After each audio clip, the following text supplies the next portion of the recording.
What's up, Internet? Sins Media here. And so today I'm going to tell you about my new Ambient setup. And it's going to be fun, I think. It's got a little bit of programming in it, so we're going to get back into coding. And we're going to revisit something that I built a couple of years ago, which is the parallel echo. So the story behind this is that about 3 weeks ago I was invited to provide a soundtrack or soundscape to an exhibition or a series of performances in an exhibition that was actually outside and had sort of water plants in pools. So it was a kind of nature themed installation, but there were various performances and interventions going on amongst these water plants. This is a Brazilian plant called an aguapé, and it's kind of considered a bit of an invasive weed, but it's also one of these things that cleans up the water, so it's a kind of interesting plant. And so the artists had put these into these pools of water and invited people to do some sort of interactions with them. And the soundscape I was going to use was going to be birds and nature and things like that, but I felt it needed something a little bit more. Well, I ended up going for something more like the traditional, very reverbed, echoed sort of slow piano chords, just very subtly behind these more natural sounds. And so I came back to an idea which you've seen me make a video about before, which is the parallel echo. It's a patch for Patcher which I built in a previous video, and I'll put a link to that in the description. But if you notice what it's made of Fruity Delay 3. Now, the idea is that these you've got two of these sub patches, each of which has got a delay and a filter and a reverb in it. And because you can set these delays to different times, it starts to build up a longish, more interesting pattern. So let's just play.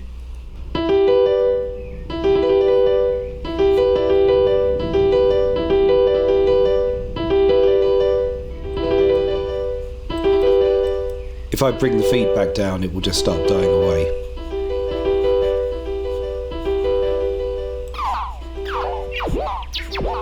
You can also just bring the time down. So that was something I built to create a sort of generative patches just by putting the odd note in, and then it would build up these patterns. However, it's based on the Delay 3, and of course the Delay 3 doesn't really give you very much time. So it never had the really kind of big ambient sound of some of these pieces of hardware that make these beautiful soundscapes out of echoes and reverbs and things. So I always had an idea I wanted to do this with a much longer delay time. But nothing in the kind of FL Studio by default has this. However, what I have here as one of my favourite plugins is the Lua Protoplug. So this is the VST which you can program using this Lua programming language, and this does have in it a delay line. So the delay here is very short, but I had a look at the code, and to make it much longer is trivial. So that's what I ended up doing. I came up with a variation on this script in Lua to give me a long delay buffer, and then I slotted that into the same kind of infrastructure that I'd built the parallel patcher out of.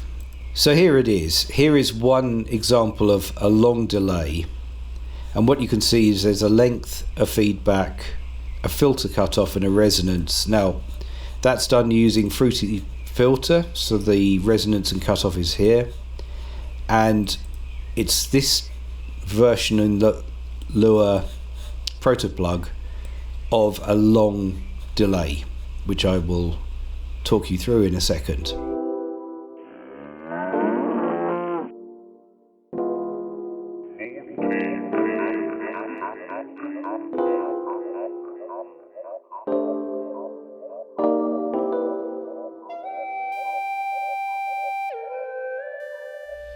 I've decided to re-record this description of the code because previously what I tried to do was leave the existing code from the examples as close as possible and just make the small intervention to change the buffer size and make a longer delay. But then, having recorded the explanation of it, I realized that there were some very weird variable names in it, and it wasn't so easy to understand. I was actually spending as much of my time in the explanation explaining things that actually, had the variables had more logical names, would have passed without notice, let's say. So I'm now re-recording this, but I've changed the names, and hopefully this code is going to be fairly easy to follow. So one thing to notice, this is a simple delay line with DC removal. So I'm guessing this algorithm introduces some artifact that looks like DC and they want to remove it. I don't know why it's here. I've left it in because it came in the example, but I won't explain that. I will hopefully explain everything else. So what does a delay really do? Well, a delay has got a signal coming in at current time, and it's going to mix that signal with some other signal it remembers or recorded from the past. Now we keep that information in a buffer, which is just an array of numbers. We've made this a larger buffer so we can have a longer memory. Now we can kind of go back 20-30 seconds or so. That's what this code is doing. It's basically taking the current value, mixing it with something it's got from the past. That is then being output, but also that mixture itself is going back into the buffer, the delay buffer that's remembering what happened. So you don't just get one copy or one iteration of, say, a piano that you're playing through it. You will keep getting those echoes dying away. I hope that makes sense. And so the length that we are delaying by is a parameter. In Protoplug, the default UI gives us these sliders to control the parameters. So there are two parameters. One is the length of the delay and one is the feedback. In other words, the feedback is the kind of volume of the echoes. And so if you turn this down, the echoes die away more quickly. In FL Studio, I've mapped this UI onto these knobs here, the length and the feedback knob. I'm not going to explain how I did that. That's an FL Studio thing. Protoplug would just give you this UI. But obviously, because we're putting it into a patcher, we want the nicer UI for it.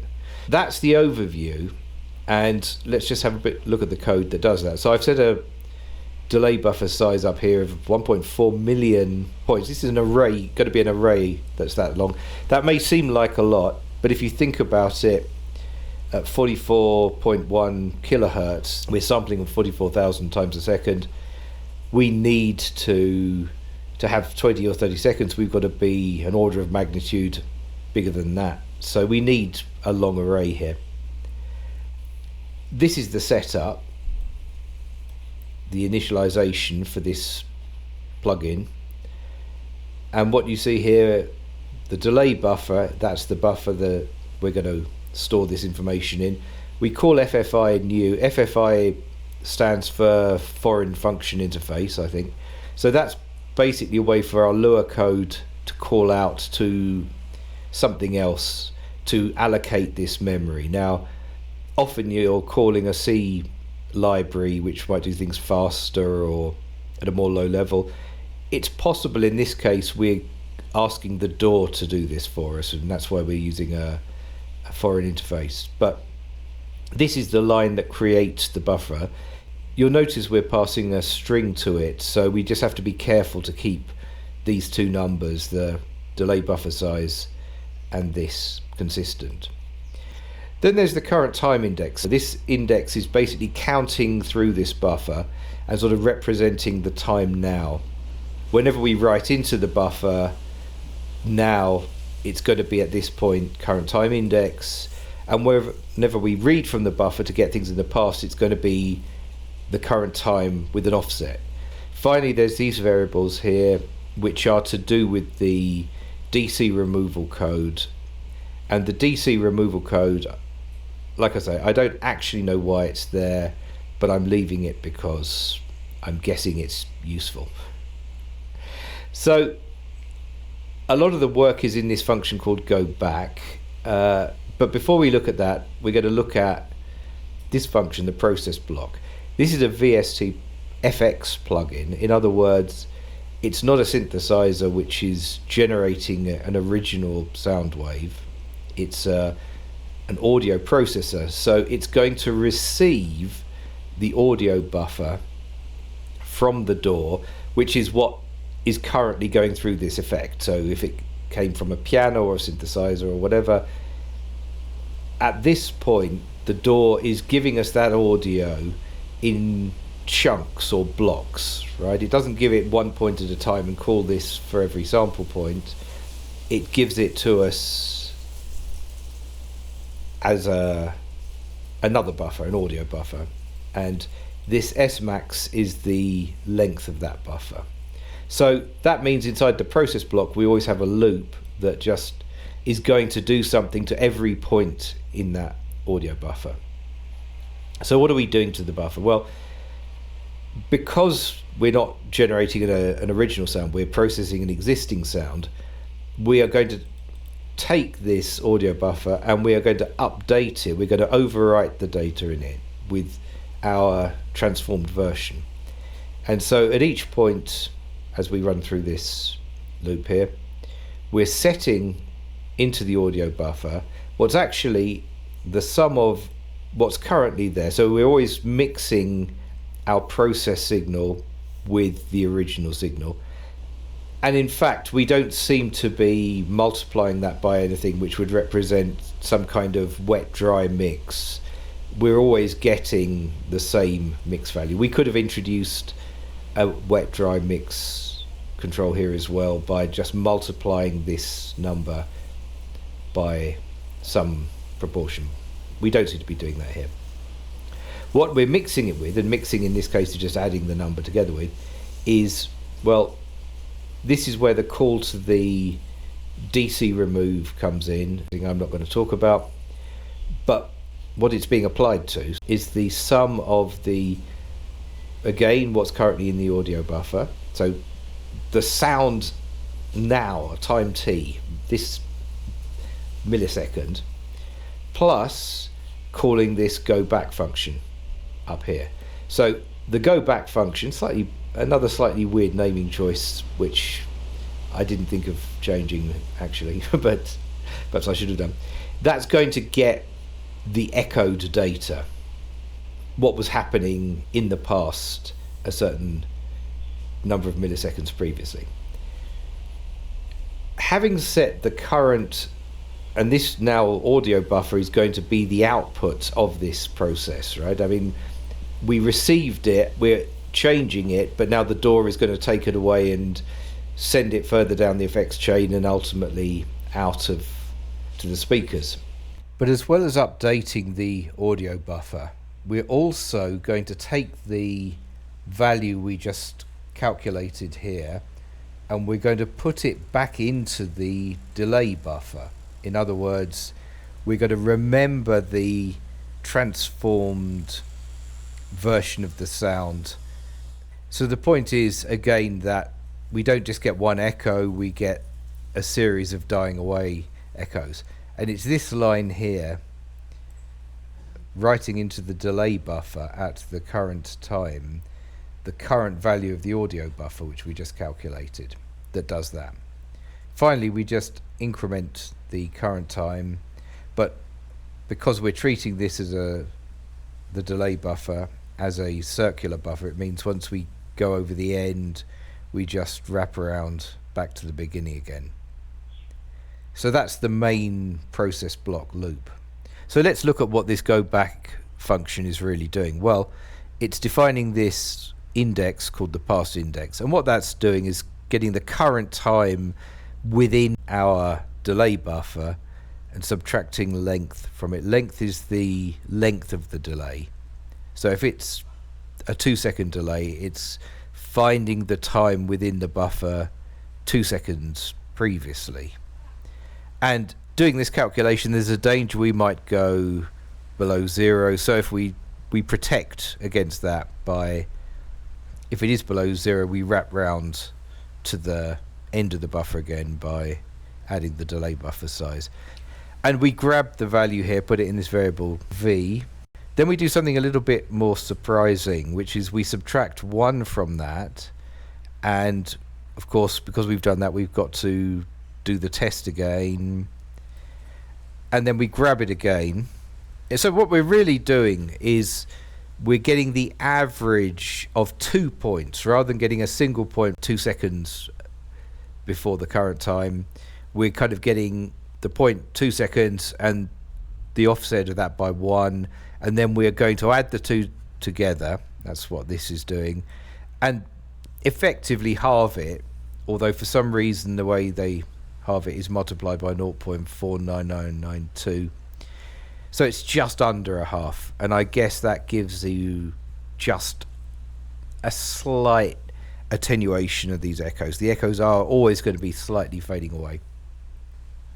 But importantly, we multiply this by the feedback, which is this knob here.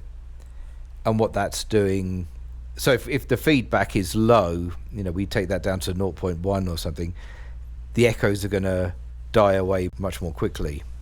So that's what's going on here.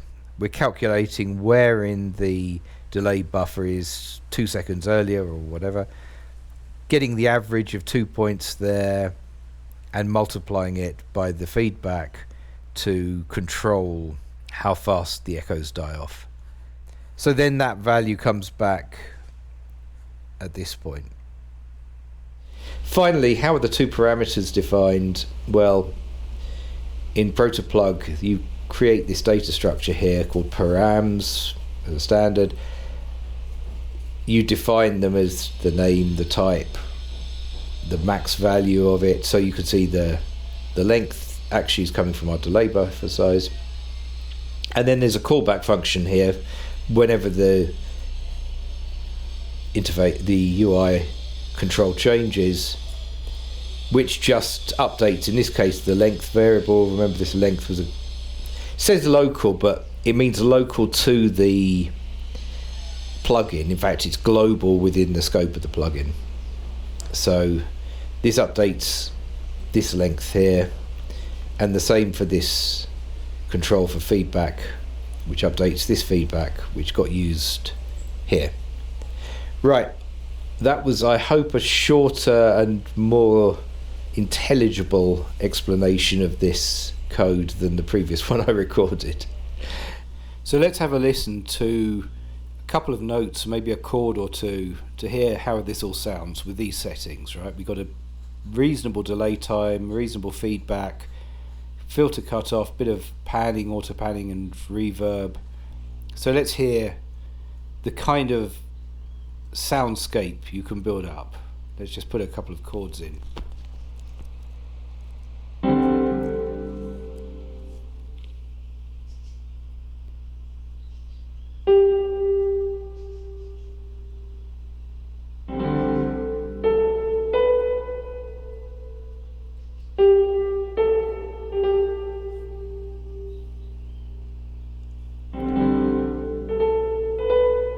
Now, because the two delay times are slightly different, they're starting to separate out.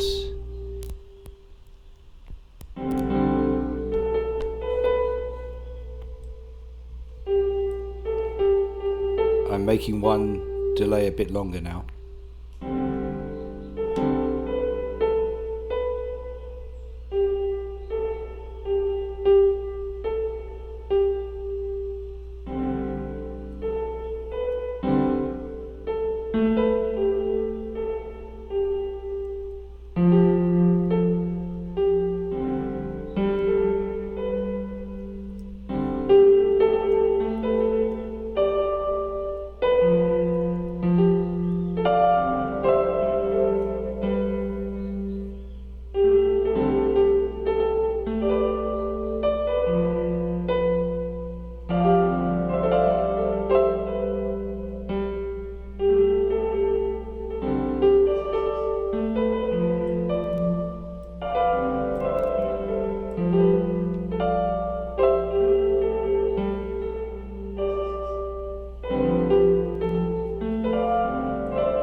I think I might put something like a bit of a lo-fi.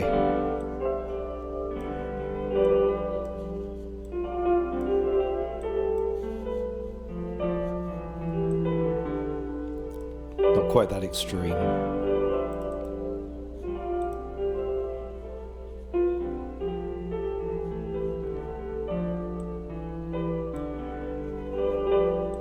You can go, the Lux verb can go a bit crazy, but let's see.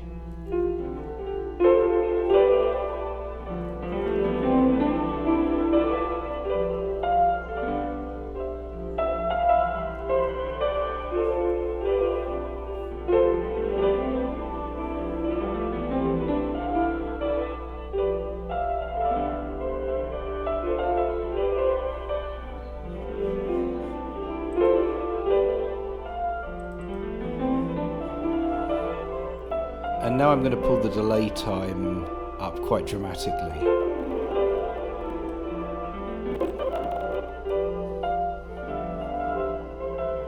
So it should take a lot longer for things to come back.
Just experimenting, changing the order of what I'm throwing into it.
Well, that's it really. Tiny amount of coding combined with the patching that I did before. I mean, the coding was really just reading that existing examples of the delay, figuring out how to make the buffer longer. And as you can see, this is my new ambient environment, which I will be playing with. Yeah, it works well in context with other things as well, of course. This piano is still a little bit harsh sounding, in fact. But I hope that you can get the idea, and you can see, yeah, just like combination. This is always the secret in some ways of making this sort of electronic music, or playing with, any one piece of technology will give you its own sound, but once you start mixing them together, you can discover things that really are more your own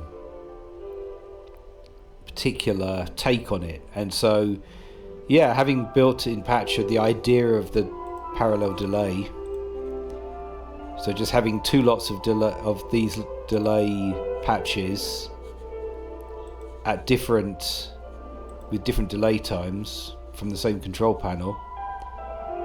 Having done that, and then using the very simple Protoplug delay, but with a much longer thing, we get a really nice long delay, parallel delay. That's it. I'm out. Thanks for watching. I'll just let this play out.